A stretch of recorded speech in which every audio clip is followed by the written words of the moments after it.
Bom dia. Sejam todos bem-vindos, encarnados como desencarnados, aqueles que estão a nos assistir, os que virão nos assistir em outras horas, que a paz de nosso Senhor Jesus Cristo nos envolva, nos permitindo aqui nos encontrarmos em seu nome. Hoje conosco a nossa irmã Aster Matos, que vem nos falar sobre a qualidade da prece. A nossa irmã é da Casa do Caminho e vem mais uma vez ter conosco. Não é? Que Jesus abençoe, que o Pai também nos abençoe, nos permitindo aqui nos encontrarmos reunidos. Vamos fazer uma pequena leitura aqui no livro Caminho, Verdade e Vida, o capítulo 65, intitulado Pedir. Jesus, porém, respondendo, disse: Não sabeis o que pedis. Isso está em Mateus, capítulo 20, versículo 22. A maioria dos crentes dirige-se às casas de oração no propósito de pedir alguma coisa.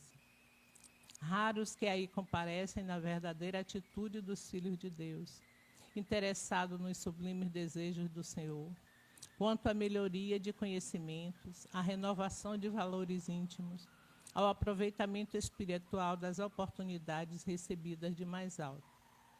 A rigor, os homens deviam reconhecer nos templos o lugar sagrado do Altíssimo, onde deveriam aprender a fraternidade, o amor, a cooperação no seu programa divino. Quase todos, porém, preferem o ato de insistir, de teimar, de se impor ao paternal carinho de Deus, no sentido de lhe subornarem o poder infinito.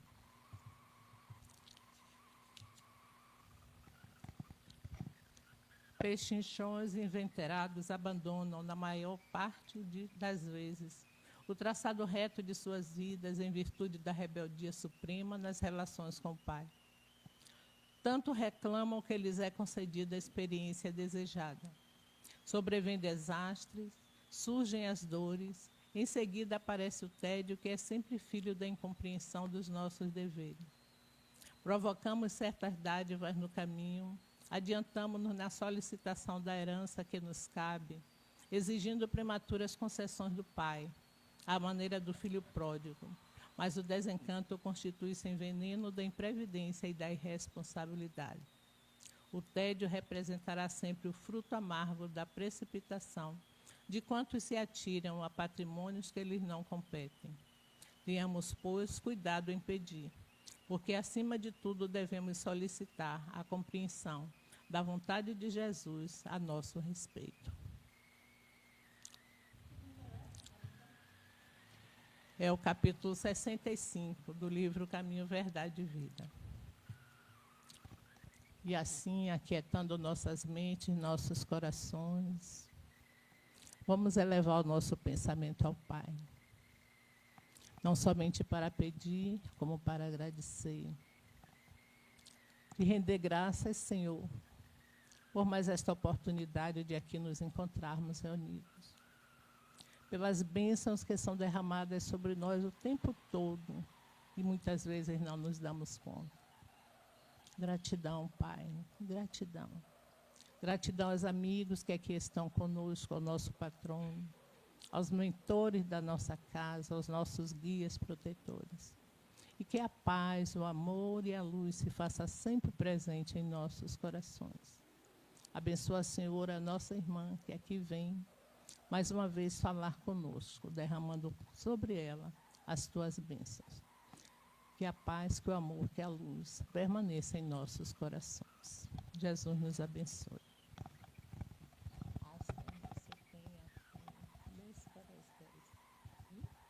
Bom dia a todos. Para mim é uma alegria e uma honra receber esse convite dessa casa que nos acolhe com tanta amorosidade. Desde tão mais cedo aos inícios do trabalho, a gente já se percebe envolvidos na egrégora da casa.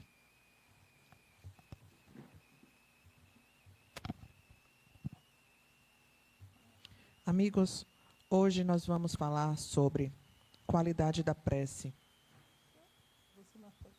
Como? Não. Qualidade da prece.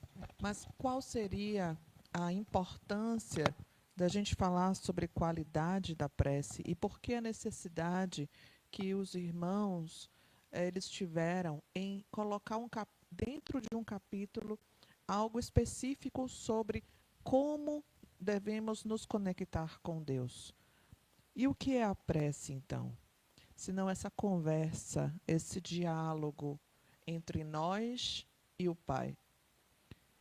Na prece, muitas vezes, a gente se coloca a pedir e não de forma desconexa caiu esta parte da leitura do dia de hoje, o pedir. O que a gente pede e como a gente pede? Mas a prece não é só o pedir, mas também agradecimentos. E às vezes não é nem agradecimentos nem pedidos, é só conexão. É conexão. É encontrar alguém que a gente ama e talvez há tempo não ver. É encontrar alguém que a gente ama e a proximidade da convivência está envolto a energia daquele outro já é muito favorável a nós. Isso é prece, é estar em contato com o Pai e desfrutar das energias dele, do envolvimento dele, que acolhe e dá em nós complementos que a gente não tem nem ideia de que precisava. Então, em prece, a gente recebe frutos da prece que a gente nem pediu e nem sabia que precisava muitas vezes. Então, o que faz uma prece realmente alcançar o alto? O que faz uma prece realmente alcançar o alto? É a vontade. A vontade, a gente pode dizer, e também está no Evangelho segundo o Espiritismo, é o veículo do pensamento. É por onde caminha o pensamento. É a vontade. Quanto mais forte a vontade, mais alto a prece alcança, sim, sempre. Porque há mais verdade, há mais impulso do coração e há também elementos nossos que a gente coloca na prece. Já nos dizia Sueli Caldas Schubert, no livro Centro Espírita, que a prece, ela sai de nós, alcança o alvo, que é Jesus, e lá é seminada por outra energia, que é a energia do divino, e este terceiro elemento é o que deságua sobre a pessoa pela qual foi pedida a prece.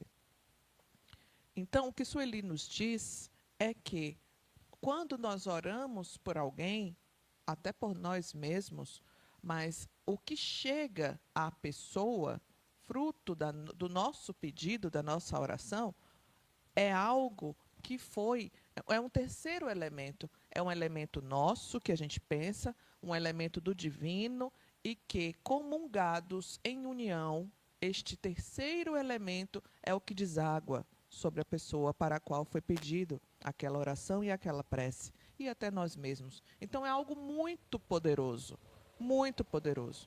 que começa com a gente, começa com o nosso pensamento, mas é envolvido por energias, pensamentos e qualidades de amorosidade muito superiores e maiores. Então, o que faz realmente alcançar o alto uma prece é o nosso envolvimento com aquilo. É a vontade, é o nosso coração livre e conectado com aquele pedido. Podemos ver, por exemplo, um exemplo assim belíssimo sobre oração, sobre prece, com Madre Teresa de Calcutá. Ela foi perguntada: o que a senhora fala quando fala com Deus, quando reza? A senhora diz o quê? Aí ela respondeu: meu filho, eu não falo nada, eu só escuto. Aí o entrevistador perguntou: e o que ele te fala? E ela respondeu: ele não fala nada, ele só me ouve. Então, é uma conexão de almas. É uma conexão de almas. Orar é estar em contato, estar na presença. Isso não é necessariamente através de palavras, não é através de ilustração de objetos na mente, e nem de um pedido formulado, e nem de uma frase pronta. É estar na presença, é estar em conexão e desfrutar desta presença. Imagina que muitas vezes a gente está com saudade de uma pessoa e deseja muito estar do lado dela. Estar do lado dela precisa falar muita coisa? É estar na presença. Este é o envolvimento que Deus espera de nós enquanto filhos. Que a gente deseje e procure, busque esse momento de estar na presença dEle, com a nossa verdade. Se está com dor, vai com dor. Se está alegre, vai alegre. Mas a gente o busca muitas vezes apenas nos momentos de dor, quando deveríamos buscá-lo o dia inteiro. Em todos os momentos, nos mais simples, nos mais alegres e dos mais tristes. Estar na presença. Nos diz ainda o Evangelho segundo o Espiritismo: quando orardes, não vos assemelhes aos hipócritas, que falam alto de pé nas sinagogas, pelos cantos das ruas, mas sim, em verdade, eles já receberam a sua recompensa. Quando o Evangelho nos diz isso, fala sobre orar não de forma expositiva, mas de forma expositiva com o objetivo de alcançar méritos próprios. Nós temos eventos belíssimos que acontecem na rua, de oração na rua. Um exemplo aconteceu semana passada, lindíssimo, em Pojuca. A nossa amiga Renilda Cardial, ela faz um evento na praça, chama Espíritas na Praça, onde coloca várias pessoas fazendo palestras de forma ininterrupta, conversando pequenos trechos sobre o Evangelho, na rua, em plena rua, para quem passar a desfrutar desta alegria. Não é isso que o Evangelho está falando. O Evangelho está falando sobre você levantar-se e querer ser para si o centro da atenção. Querer diminuir as suas baixas qualidades para dizer que, orando, aumenta o seu valor enquanto ser humano. Isso é que o Evangelho está dizendo que deve ser repudiado. Não. A gente deve orar porque deseja comungar com Ele, e não porque aquilo faria, aos olhos da sociedade, nos parecer uma pessoa melhor. Não é? E continua o Evangelho dizendo: quando quiser orar, entre no seu quarto, feche a porta, fale com o coração, que o Pai vai ouvir as suas questões, tudo que você fala, e tudo que fala até em silêncio. E em silêncio também Ele dará a sua recompensa. Muitas vezes a gente nem percebe o que é misericórdia chegando. Muitas vezes a gente nem percebe que aquilo que chega já é o fruto das nossas orações. Às vezes também a gente pede até errado. Às vezes a gente pede o que não precisa. Mas, sabendo, Deus, de todas as nossas necessidades, Ele nos dá o que a gente precisa. Inclusive para que a gente alcance o que de fato a gente colocou ali naquele pedido. Então, muitas vezes, o que a gente realmente precisa é mudar. Mudar. E, diante da expectativa da nossa mudança, o que Deus faz é nos colocar em desafios. E quando Ele nos coloca em desafios para que a gente alcance qualidades internas que vão nos colocar mais próximos daquele pedido que a gente fez, a gente não entende. Aí a gente diz que Deus está errado, que é castigo, que isso não serve para nada. Por que esse desafio? Por que essa dor? Por que esse obstáculo na minha vida? Era para te fazer evoluir, para alcançar aquele pedido que você fez, para te dar mais qualidades, mais recursos. Mas você, o que é que faz? Muitas vezes, repele. Repele a dor, repele o obstáculo. E foi por isso que Jesus disse a Paulo: não recalcitre contra os aguilhões. Não recalcitre contra os aguilhões. Porque são estes obstáculos que são colocados para a gente que vão nos fazer evoluir enquanto espírito. Vão nos fazer alcançar novas capacidades que vão aí sim nos colocar mais próximo do que a gente deseja. Então, os obstáculos, eles têm uma função. Continua o Evangelho falando para a gente que a qualidade da prece é medida pela pureza da intenção, não pela eloquência das palavras. E isso a gente comentou, não é? O que de fato faz uma prece ser justa e alcançar objetivos que são ali pedidos é a verdade que está em nosso coração. É a nossa conexão interior com o pedido. É a nossa vontade. E não a quantidade de palavras. E nem se as palavras são bonitas, se as palavras têm o português mais rebuscado. Isso não favorece a oração. O que favorece a oração é o coração. Não assim, as crianças oram e são orações tão lindas, cheias de verdade.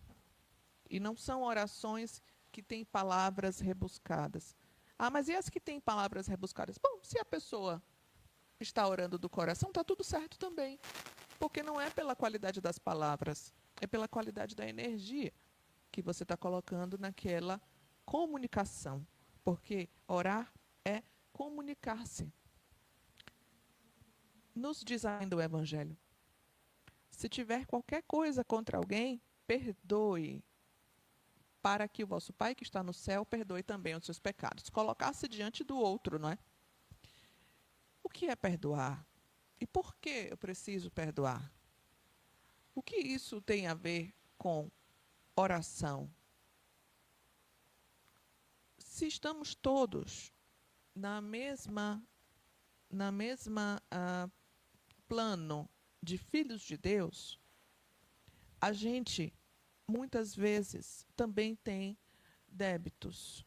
A gente também tem acumulado ao longo das nossas reencarnações equívocos e assim a gente infringe a lei divina.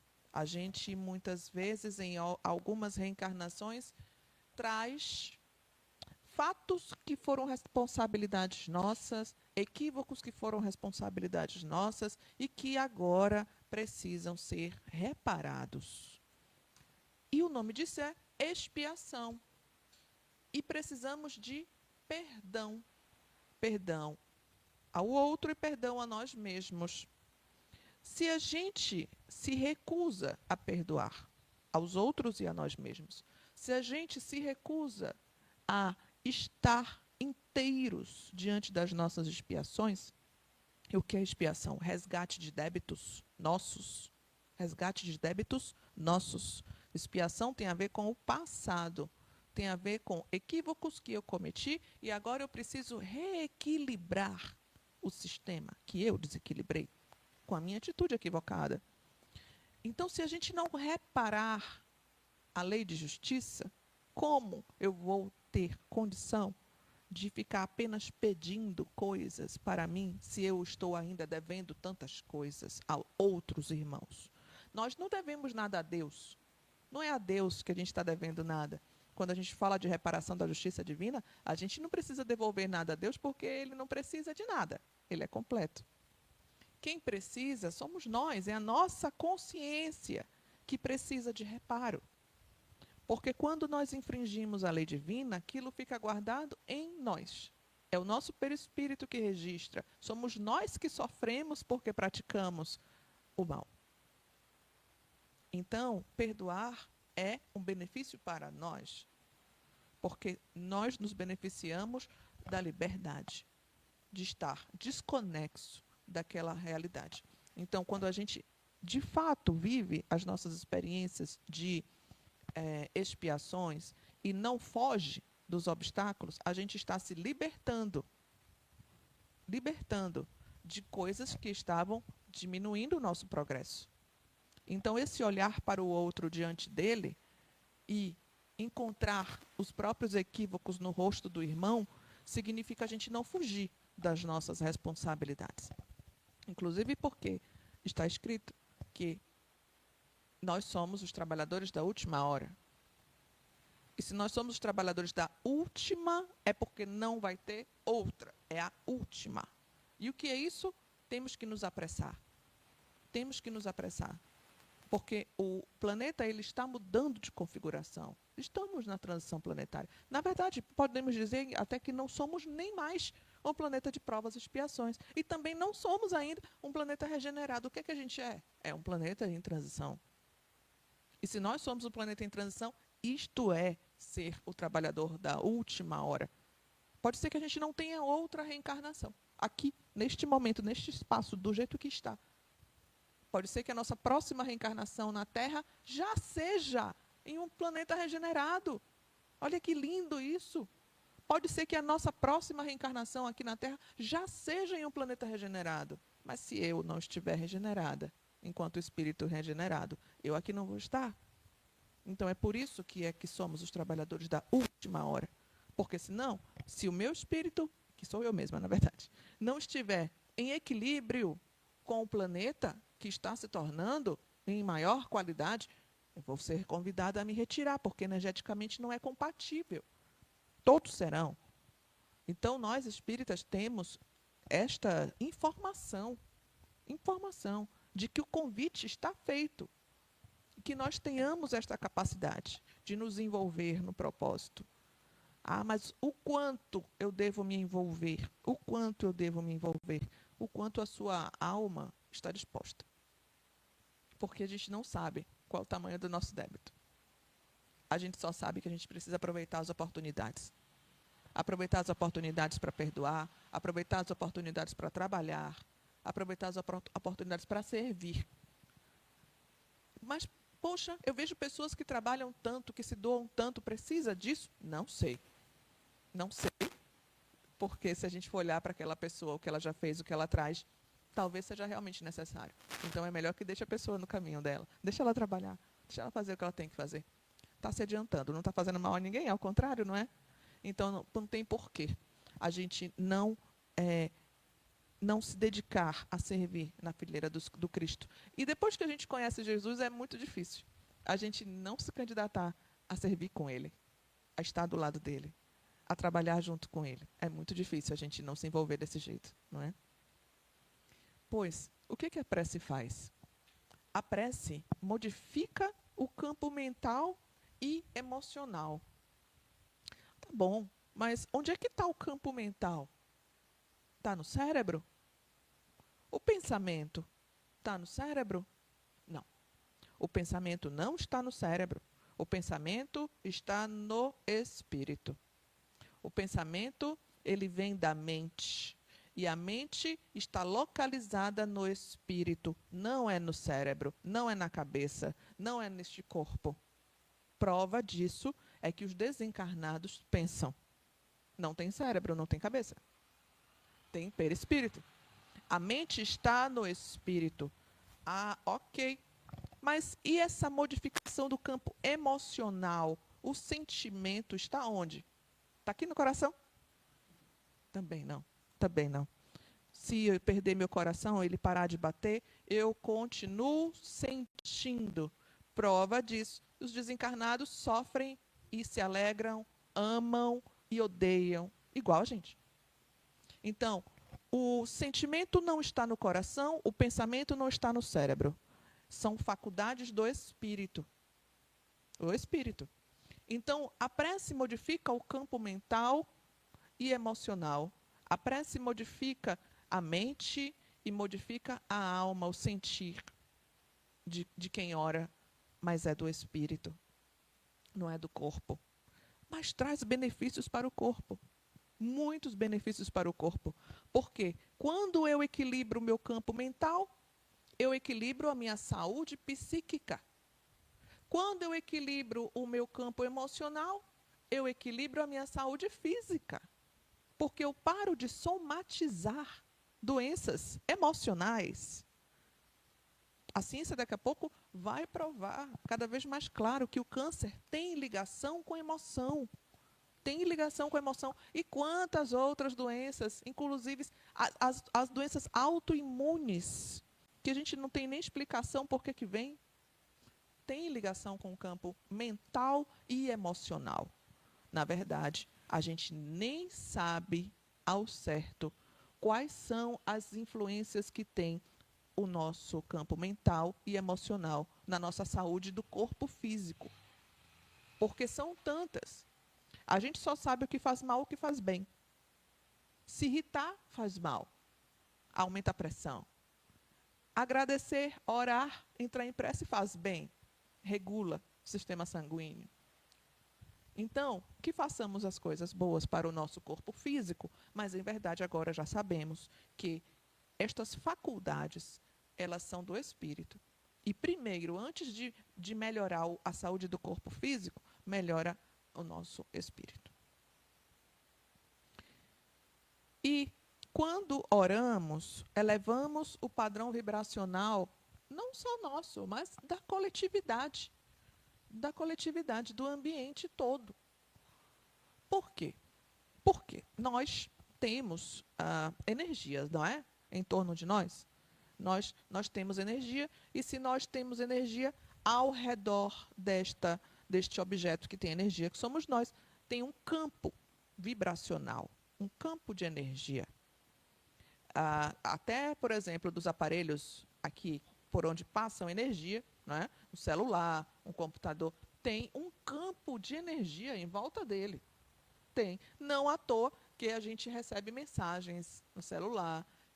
Às vezes pode ou não aproximar o celular de aparelhos, até aparelhos de cardiopatia, não é? Você não pode aproximar alguns aparelhos. Ou seja, objetos que têm energia têm um campo energético ali em torno dele. O que isso quer dizer? Que cada pessoa tem um campo energético. E cada pessoa tem um campo energético com a qualidade diferente. Qualidades que são impressas a partir do pensamento. Então, cada pessoa tem uma identidade energética. E aí você aproxima de alguém e fala: eu não gostei de fulano. Eu gostei tanto de fulano. Eu não gostei. Porque é esta aproximação energética. A gente sente o campo, a gente sente a qualidade da energia, às vezes gosta, às vezes não gosta. Agora imagina todo mundo entrando em prece. Se a gente sabe que a prece melhora nosso campo energético, várias pessoas em prece ao mesmo tempo, melhora o ambiente. Melhora o ambiente. Todos nós aqui fazendo oração juntos, quer dizer que este prédio vai ser beneficiado. A depender da nossa vontade, a rua vai ser beneficiada. A depender da nossa vontade, da quantidade de pessoas, o bairro vai ser beneficiado. E a cidade e o planeta. Então, é importante, sim, as preces em coletividade, as preces em conjunto. Aqui, a gente registra agora um momento importantíssimo, que é o Evangelho no lar. Porque como eu cuido do ambiente que eu moro, que eu estou lá todo dia, o tempo inteiro. Quantos espíritos estão na sua casa? Encarnados e desencarnados, né? A gente não sabe, tem que contar. Mas, se a gente for parar para pensar, o primeiro centro espírita que a gente frequenta é a nossa casa. Não é uma casa como essa. É a nossa lar. É o primeiro centro espírita que a gente está. É onde tem espíritos ali, encarnados e desencarnados. É a nossa família. É por meio do qual a gente desabrocha as nossas qualidades e as nossas imperfeições também. É na família que a gente é aguçado a colocar para fora as nossas imperfeições e as nossas qualidades também. Então, o Evangelho no Lar, ele tem o objetivo de sanear o espaço físico, de trazer saúde e equilíbrio constantemente, semanalmente, e ali habitualmente a gente vai ter o convívio com espíritos mais equilibrados, com espírito superior, que vão, inclusive, cada vez mais aguçar os nossos canais de intuição. Porque se a gente está fazendo evangelho no lar o tempo inteiro, a gente está recebendo a presença o tempo inteiro da espiritualidade superior, eles estão cuidando de nós, cuidando do nosso corpo físico, cuidando dos nossos caminhos. Então, é indispensável que a gente mantenha a regularidade de orar junto no evangelho no lar. Ah, mas a minha casa, eu faço evangelho sozinha. Ou porque eu moro sozinha, ou porque ninguém quer fazer, ou porque só eu sou espírita. Tudo bem, porque você não está só. Nenhum evangelho no lar é feito por uma pessoa só. Foi Jesus que disse, não sou eu não. Ele disse, quando tiver um, dois ou mais, eu estou lá. E se eu não vivo só, porque meu anjo de guarda, ele está comigo o tempo inteiro, já tem dois. Ali já tem dois. Pronto, se já tem dois, Jesus já está no meio, já tem outras pessoas junto, está tudo certo. Então, ninguém que faz evangelho no lar só está só. Tá? A prece, ela não muda as leis divinas, mas muda o homem. Eleva a nossa vibração e harmoniza a gente com o bem. O que isso quer dizer? Porque às vezes a gente faz prece e diz assim, Senhor, eu quero tal coisa, me mande tal coisa. Mas talvez tal coisa não vai chegar. Não vai chegar. Então, ter fé não é a gente pedir, eu quero alcançar tal objetivo e vou alcançar, porque Deus vai me dar. Quem disse que Ele vai lhe dar? Não necessariamente isso é bom para você. Não necessariamente isso tem que acontecer na sua vida. Então, orar e ter fé não é acreditar que o que foi pedido vai chegar de forma indiscutível. Não. Isso não é ter fé. Isso é mandar em Deus, né? Isso é querer controlar a vontade de Deus. Não é assim. Porque não muda a lei divina. A lei divina é imutável. O que tem que acontecer, vai acontecer. O que não é para receber, não vai chegar. Então, o que, é que a gente tem que... Como é que a gente tem que orar? Senhor, dai-me compreensão de receber a tua vontade. Dai-me compreensão, Senhor, e paciência, e esperteza, inteligência, clareza, para estar comungando contigo, independente da sua vontade, da minha vontade. Isso é aceitar que seja feita a vontade dele, porque as leis divinas são imutáveis. E a gente, às vezes, vai ter que conviver para sempre, até esta reencarnação, com aquela situação.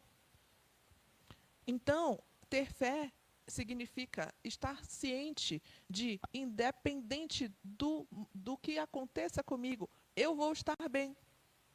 Eu vou estar bem sempre. Independente do que eu peço, chegar ou não chegar, estou em Cristo, porque eu estou comungando com o Pai. Isso é ter fé. Bom, quando a gente ora, o que acontece? O nosso nível físico, no nível físico, o que acontece? A gente tem a percepção de que a respiração diminui, o coração desacelera, reduz a ansiedade, reduz os níveis de cortisol, que faz mal à nossa saúde. Então, para o corpo físico, a prece já tem esses benefícios. No campo emocional, o que acontece? Amplia a nossa esperança, amplia a nossa segurança afetiva de saber que é amado, de sentir-se amado, porque o ser humano é um ser que precisa de segurança o tempo inteiro. E a maior falta de segurança que a gente sente é a falta de segurança afetiva.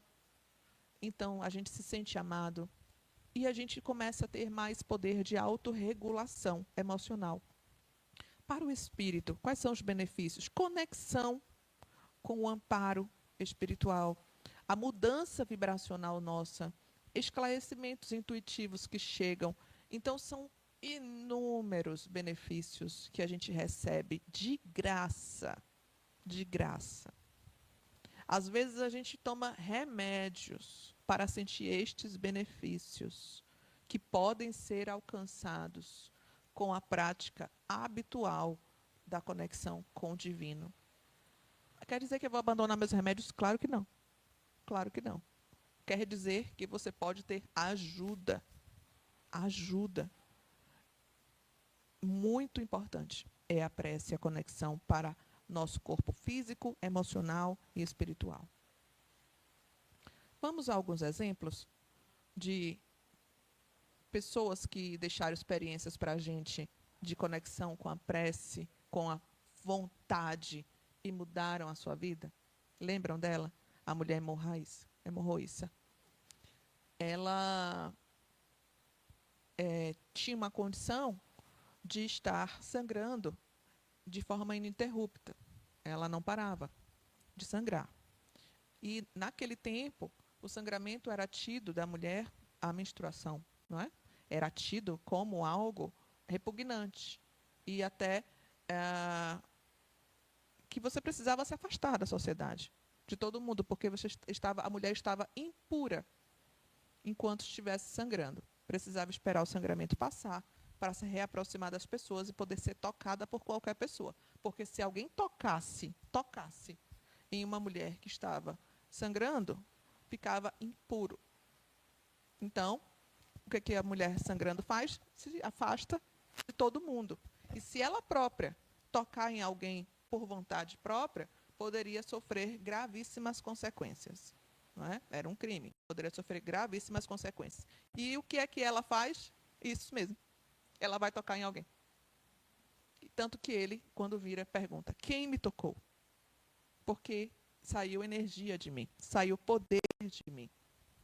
Ela sabia, ela tinha fé e ela tinha vontade.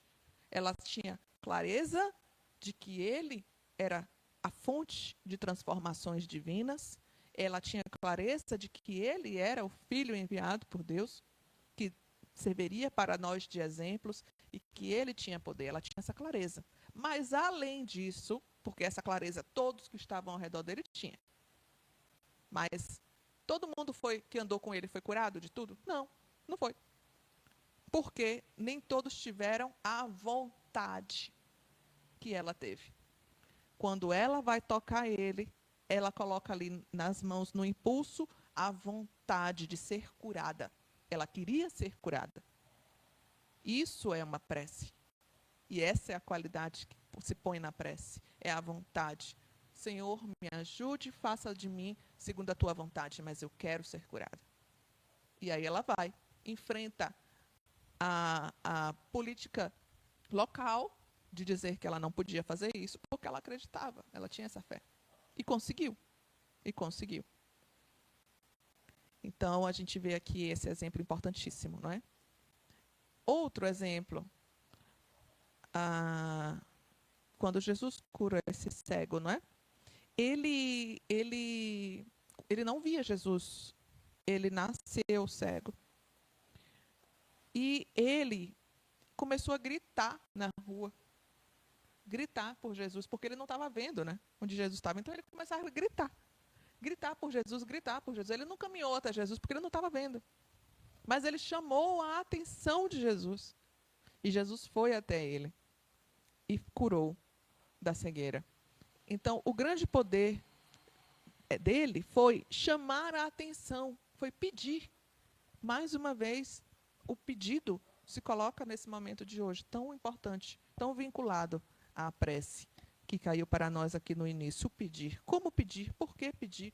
Peça com vontade. Peça com intenção de curar-se. De curar-se. Foi o que ele fez. Ele pediu. Pediu com muita vontade. Se você está orando há muito tempo e algo não chega, talvez Deus esteja já te entregando algo muito maior, que é o crescimento, a sabedoria, o preparo, o fortalecimento. A gente sente o que seria melhor para nós, mas a gente não tem clareza dos planos de Deus, não é? A gente não sabe. E aí a gente muitas vezes se atormenta com os porquês. Por que eu? Por que na minha casa? Por que minha família? E este tormento diante dos porquês nos faz afastar de Deus, afastar dessa conexão, diminuir a nossa fé. Então, diante dessas dificuldades, dos tormentos dos porquê, por que não chegou ainda? Por que se eu mereço não veio ainda? Por que tanta dificuldade para a minha vida, com a minha família? Se eu estou fazendo tudo direitinho aqui. Será que Deus não está entregando para a gente outras coisas? Tudo bem, não entregou ainda o que você pediu, mas Ele está entregando preparo. Ele está entregando fé, ele está entregando crescimento, fortalecimento, confiança. Às vezes, a gente ouve Deus dizer não. Aí a gente pede, ele diz não. Às vezes não é não. Às vezes é um agora não. Mas vai vir. Mas agora não. Hã? Ainda não. Ainda não. Neste momento não. E a gente é muito impaciente, porque nós somos, de fato, crianças espirituais. De fato. Todos nós. Porque a gente, diante da amorosidade, ainda se comporta como desconhecido, com desconhecimentos, não é? Isso é a infância da espiritualidade. É desconhecer as leis divinas. E é nesse nível que nós estamos, da infância, da imaturidade espiritual. E, por fim, vem o convite para que nós caminhemos com Jesus. Caminhar com Jesus não é o projeto de vida mais fácil. Não é. O projeto de vida mais fácil é caminhar conforme as nossas vontades materiais. Porque aqui nós estamos experienciando a matéria e tudo que é material nos chama muito a atenção. Então, é a fome que chama a atenção na barriga, é a conta que chama a atenção dentro de casa, é as necessidades dos filhos, dos parentes que chamam a atenção, é a doença do corpo físico que nos dói. Então, as questões materiais nos chamam muito a atenção. Mas a gente não pode esquecer que isso é passageiro. A dor do corpo físico é passageira, a doença do corpo físico é passageira. A conta que não está paga é passageira. A gente está se preparando para algo muito maior. E o tempo que a gente passa aqui é curto em comparação à eternidade. Uma reencarnação, dizia Emmanuel, que era um dia. É como se fosse um dia da nossa existência. Então, eu acredito que falta a todos nós, e eu me coloco grandemente nisso, falta paciência. Paciência para ouvir o não, ainda não, agora não, hoje não. Talvez nessa reencarnação também não, não sei. E caminhar com Jesus é ter claro que Ele é o modelo e o guia. E o que é modelo e guia? Qual a diferença de modelo e guia? Ser modelo é ser alguém que a gente pode seguir o exemplo. Não é a mesma coisa de ser guia. Guia é aquela pessoa que a gente contrata, não é, para um local que a gente não conhece. Aquela pessoa já conhece o local melhor, conhece os lugares perigosos, caminha e guia a gente dizendo, olha, vá por aqui, não vá por cá, faça assim, não entre naquele lugar. Isso é um guia. O guia não necessariamente precisa ser o de maior elevação moral, não é? É só um guia. Mas Jesus não é isso, não. Ele é o guia e é o modelo. Ele é os dois. Ele é a pessoa que chegou aqui antes, que conhece tudo, que nos diz por onde caminhar, os caminhos que vão ter dificuldade. Fala, não vá por aqui, filho, vai ter obstáculos. Suba por cá, filho, vai ser mais fácil para você. E isso tudo está no Evangelho. Essas informações estão aqui para nós. E ele também é o modelo de como caminhar, de como viver, de como experienciar, inclusive, a sua vida material. Material, porque ele veio e esteve entre nós. Ele também respirou, também sentiu fome, também teve que trabalhar, também serviu a sua família, e a gente tem esse exemplo de modelo. Então, que Jesus seja sempre o nosso guia e modelo. Gratidão.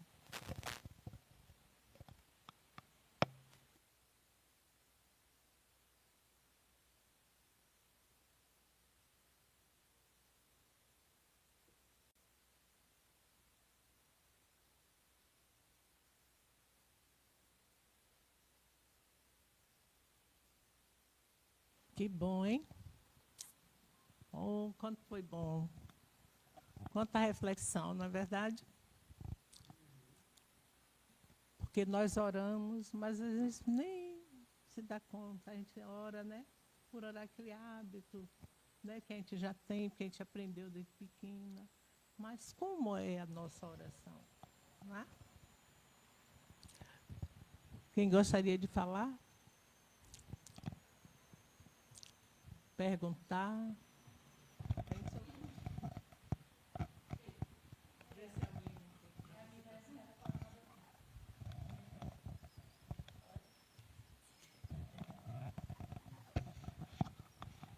Quando você falou em fazer oração lá sozinho, né? Eu faço oração sozinha, porque não que não tenha ninguém em casa para fazer, eu tenho, mas só eu sou espírita em casa. Então eu faço minha oração, oro pela minha casa, pelos meus filhos, pelos meus parentes, pelos meus vizinhos, né? Eu estou fazendo a minha parte, né? A gente faz as nossas orações, nunca está só, não é? E a gente sabe que a vibração alcança conforme nossa vontade, então, quanto mais vontade a gente tiver, mais poder tem de alcance. Na verdade, não é pergunta, é só refletindo sobre o que ela falou. Por último, agora, interessante esse esclarecimento de guia e modelo. A gente sempre fala meu guia, mas nunca tinha atentado para essa situação. Quanto ao estresse, eu passei por um desafio e eu tive uma crise forte de labirintite. E eu não tinha ideia que era um estresse, porque eu estava vivendo um desafio ali incrível. E, futuramente, quando eu tive um outro semelhante, foi que alguém disse, isso aí é estresse. E, quando eu fui verificar, era porque eu não soube contornar a situação, eu não parei, né, para contornar aquela situação, e aí, então, o meu corpo físico respondeu pelo meu mental, que estava bem sacrificado. E o outro que eu queria te falar, assim, quando você fala esse terceiro pedido que a gente ora, né, vai a Jesus, a Deus, e chega para a gente como terceiro pedido. Você deixou bem claro que nem sempre é aquilo que nós pedimos, porque às vezes aquilo não é o bom para a gente, né? Não é o necessário para aquele momento. Mas, infelizmente, a gente fica querendo que seja. E aí, por isso que vem os aflitos, às vezes o desespero por conta de não estar preparada para receber na hora certa. Mas muito interessante mesmo a sua palestra de hoje. Muito obrigada. Obrigada. Essa informação sobre assim, guia e modelo é algo que a gente, de fato, repete e não faz, não é? Mas é um costume nosso. É um costume nosso. E, de fato, é uma curiosidade da gente olhar para Jesus desses dois modos, não é? Aquele que já tem a experiência, o experiente, mas que também é a nossa fonte de observação constante de modelo. Quando você fala, né, da conexão ali com a Madre Teresa, né, ela não fala, ela só escuta e Deus também só escuta. Aí você fala, né, nem precisa. Ok, aí já há uma conexão. Aí eu lembrei, né, se a gente está admirando uma paisagem, nossa, por exemplo, o mar, né? A gente fica ali diante do mar, só curtindo aquela coisa azul ou verde esmeralda, que é mais bonito, o céu. A gente sai dali, quando sai, já sai bem. É incrível, para mim é isso aí que você falou aí, colocou aí, né? Ou não? Mas com certeza, isso é comungar com Deus, comungar com a natureza. Quando a espiritualidade fala que a gente precisa colocar mais o pé no chão, sentir a energia que sai da terra, também tem a ver com isso. Porque a gente vive aqui no plano material sem se conectar com coisas e partes que estão aqui no plano material, mas que são de obra divina. O outro é obra divina. Mas as plantas, ela tem uma energia diferente da mesa. A mesa tem energia também, tem. Mas as plantas, as frutas, a natureza, o mar, o vento, o sol, tudo que vem de Deus, que é fruto e criação dele, que não foi o homem que produziu, tem outro padrão energético, tem outra vibração energética. A diferença da gente comer uma fruta e comer um produto industrializado faz diferença até para a nossa alma. A gente está consumindo uma energia e um produto que foi Deus que fez.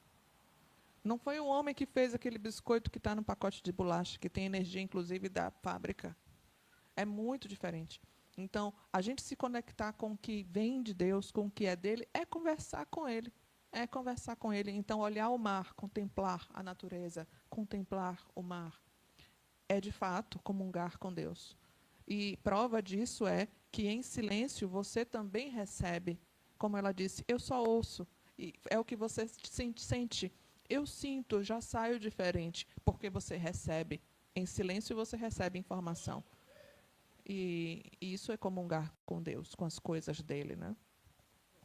Obrigada, muito legal.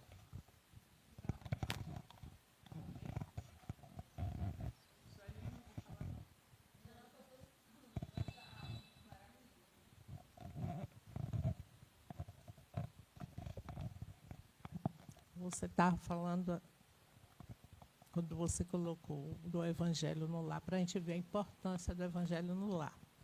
Né? E tem muita gente, eu não sei fazer, é tão simples, não é?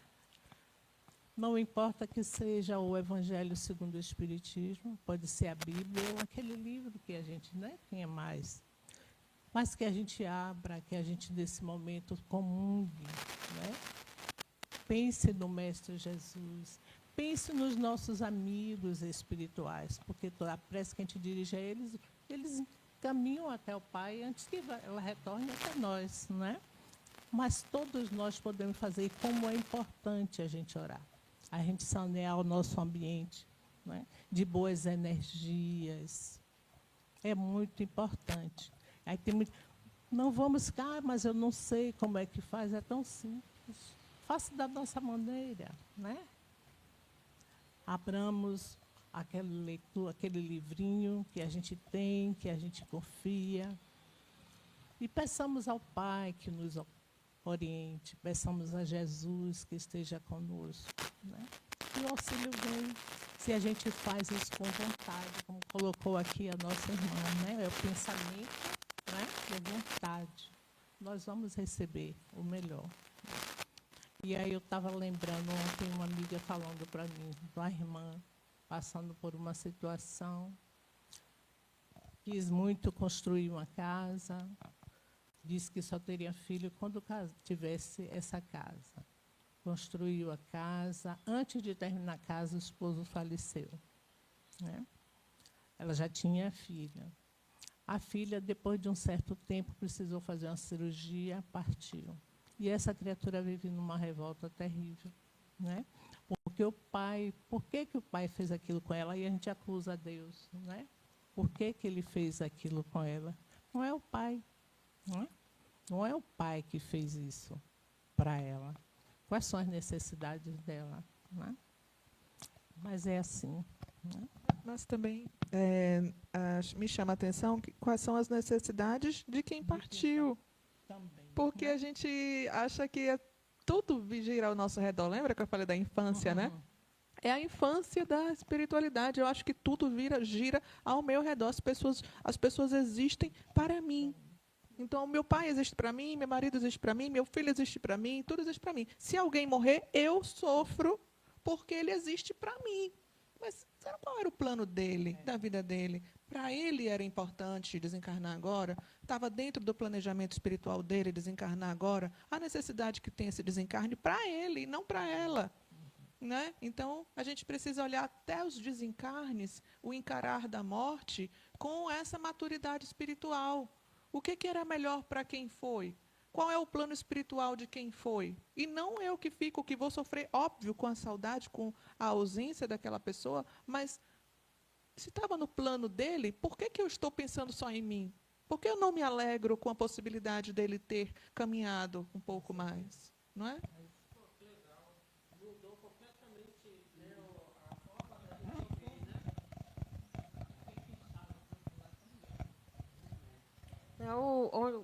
Onde a posição que nós estamos, né, diante de qualquer coisa, né, é o nosso egoísmo, né? No fundo é o nosso egoísmo, porque é o que você acabou, aí, clareou legal aqui a minha cabeça, foi muito confortador, né, essa explicação que você acabou de falar. Realmente, né, as coisas giram em torno de nós. Para nós é isso. A gente não vê a necessidade, como você colocou, do nosso irmão, do nosso filho, do pai, da mãe, que já foram embora, né? Aí a gente sofre muito. Aí se mudar essa posição de pensar, que é uma revelação espírita, né? Qual é a necessidade, o plano reencarnatório dessa pessoa, né? Pô, é muito legal. Muito obrigada. E não foi sempre assim, porque muitas culturas antigas tinham esse pensamento, que o desencarne era uma passagem alegre até. Aí a gente olha para algumas culturas que cultivam a morte, que festejam o momento do crescimento do outro que vai para o outro plano, crescer e se desenvolver com alegria. Aí a gente olha e diz, que falta de respeito com quem foi. Não, porque já existiu, sim, culturas indígenas, por exemplo, tinham essa tradição de olhar para a morte com um olhar de libertação, de crescimento. Que bom que você agora vai caminhar por lugares que vão te favorecer o crescimento. Né? Eu tenho esse exemplo. Assim, ainda hoje, eu estava pensando, né? A minha mãe, ela faleceu aos 92 anos, ela já era deficiente visual há muito tempo, há mais de 20 anos, já não tinha condição nenhuma de viver só, e as pessoas que poderiam tomar conta eram bem limitadas, o que acarretaria muito sacrifício para quem estivesse com ela, e a gente tinha aquele lema, abrigo não vai, nem que tenhamos que sacrificar um sem fazer nada para tomar conta dela, mas a gente, eu e outra irmã. Aí ela partiu em janeiro, a desculpa foi uma queda, que ela tomou, quebrou o fêmur, se ela continuasse, ela ia ficar na cama, numa cadeira de rodas e na cama, ela não tinha possibilidade mais de andar. Aí gerou um problema no renal e na hemodiálise, ela teve uma parada cardíaca e partiu. Mas em nenhum momento eu senti tristeza, porque eu sei que hoje, a partir daquele momento que ela partiu, ela não sente mais as dores que ela sentia, ela está enxergando. E hoje, na vida atual, depois dessa partida dela, veio vários desafios, que se ela estivesse, teria sido mais sacrificante para ela, passar por aquele sofrimento de ver aqueles outros, e para a gente também. Então, às vezes, eu me pego assim, penso, eu digo, mãe, está vendo? Ainda bem que a senhora está bem, a senhora está tranquila onde quer que a senhora esteja. Já pensou? Se a senhora estivesse aqui, como estaria sendo mais difícil passar? A gente ia passar, mas seria mais difícil. Então, eu me alegro com isso. Não que eu ficar... Eu não estou alegre porque a minha mãe partiu. Eu estou alegre porque ela partiu no momento que Deus achou que era certo, que ela está bem, e que essa partida dela facilitou para que a gente enfrentasse os novos desafios que viriam, que estão aí presentes, com mais fluidez. Porque, imagine você ter que explicar a uma pessoa que não estava ouvindo bem, que não enxergava o sofrimento de um filho. Né? Então, eu às vezes, será que eu não sei amar? Mas eu digo, não. Eu sei. Às vezes a gente me perguntava nisso. Será que eu não sei amar? Até com os filhos mesmo, porque eu dava liberdade. Eu disse, será que eu não sei amar meus filhos? Mas hoje eu entendo que não. Se você ama, você liberta, né? E a minha mãe, eu disse, ainda bem que a senhora já foi. Mas não no sentido de, graças a Deus, acabou meu trabalho. Não. O principal é saber que ela está livre daquelas problemáticas e também não está passando pela que nós estamos passando atualmente. Belo, belo. Gente, foi muito bom, né? Gostei desse papinho, foi muito bom. Mas nós precisamos, né, ter disciplina e está na nossa hora, né? Vamos agradecer a nossa irmã, né? Esses momentos que ela nos trouxe de reflexão foi muito bom para o nosso crescimento, o nosso aprendizado, né? E vamos nos preparar, assim, para a prece. Juntamente com a prece, nós vamos pedir o passe espiritual, tá certo? Então, vamos nos aquietarmos, relaxar o nosso corpo, respirar fundo, elevando o nosso pensamento ao alto, mentalizando a imagem de Jesus, mentalizando o mar, mentalizando a flor, enfim, algo que nos eleve o pensamento. E deixemos que o nosso pensamento nos conduza a um ambiente de paz, de força, de coragem, de equilíbrio. Busquemos renovar as nossas energias,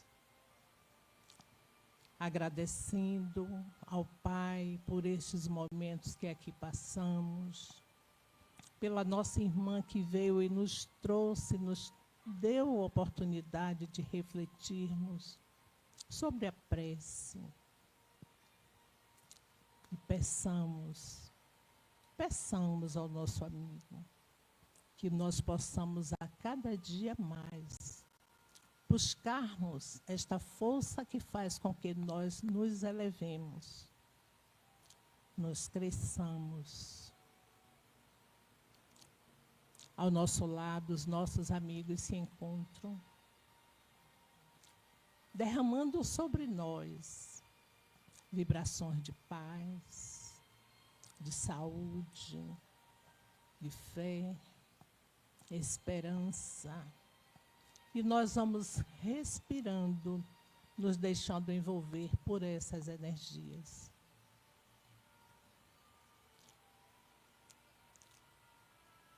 E aí nós mentalizamos também aqueles cujos nomes colocamos, pedindo auxílio.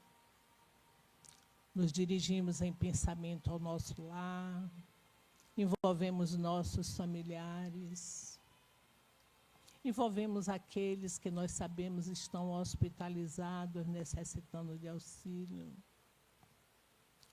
Envolvemos os que estão nas ruas, aqueles que se encontram perdidos em si mesmos, os jovens que se deixam levar pelos vícios, os mais diversos, desorientados.